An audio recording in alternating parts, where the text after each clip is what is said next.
What is going on, Swoopers? Welcome back to another episode of Swoop Luke. In this episode, we'll be starting our draft watch series. One every couple of days, one every day. It's only going to go for a few minutes. So let's just jump into it, or let's just run the intro and jump straight into it.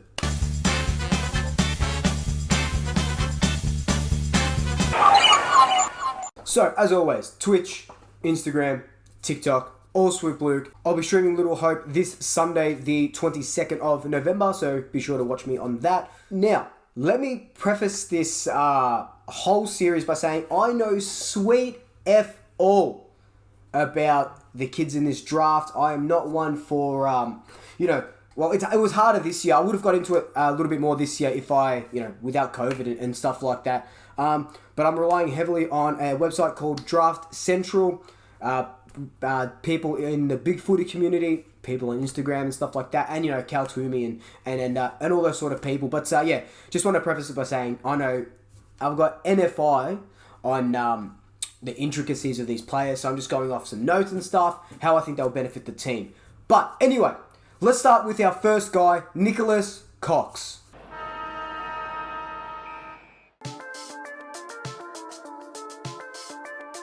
So, Nick Cox, big boy. He sits at about 199 centimeters. He could potentially hit that 202, 203 mark, which would be very nice.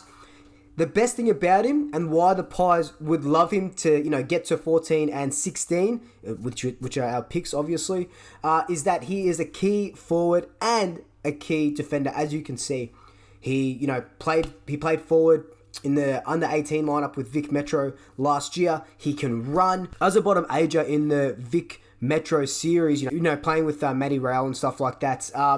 Very clean on the floor. They've been saying, or recruiters and stuff have been saying that he plays like a 180 centimeter footballer, which is very nice.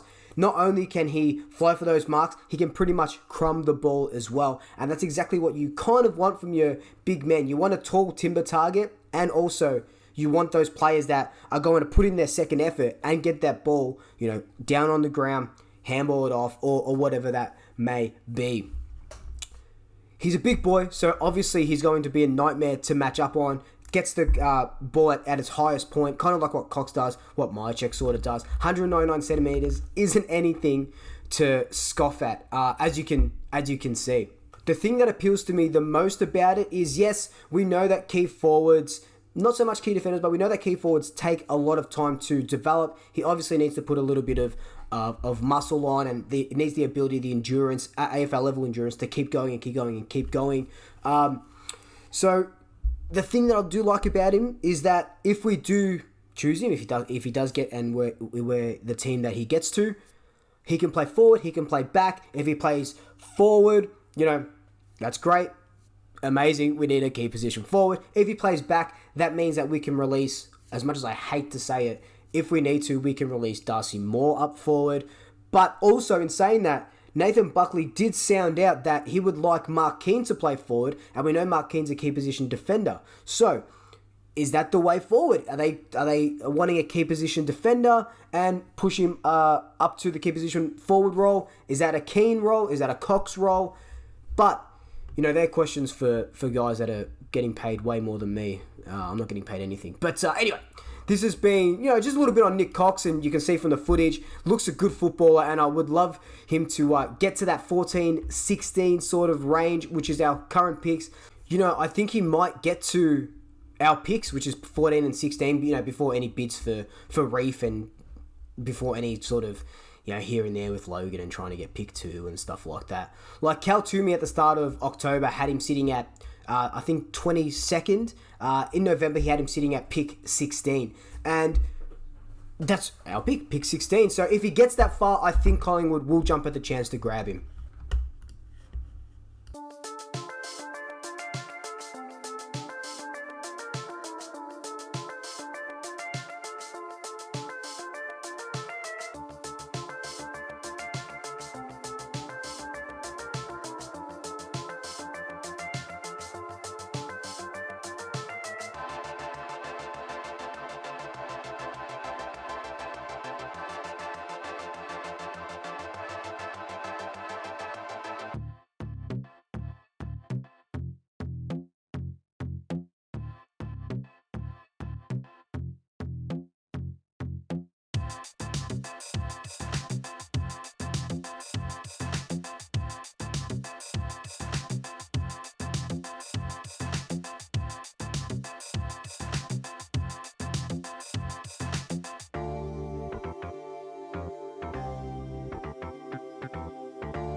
So anyway, guys, that's been my first draft watch episode. I'd love to know your thoughts below. Do you think Nick Cox is going to benefit the team? Will he fit in with the team? Let me know your thoughts below, and let me know who you think I should do next, excluding Logan McDonald and Ray Figueres, because of course we're going to do those dudes. Anyway, in the meantime, until that episode, like, comment, subscribe, tell your family, tell your friends, tell your pets, and until next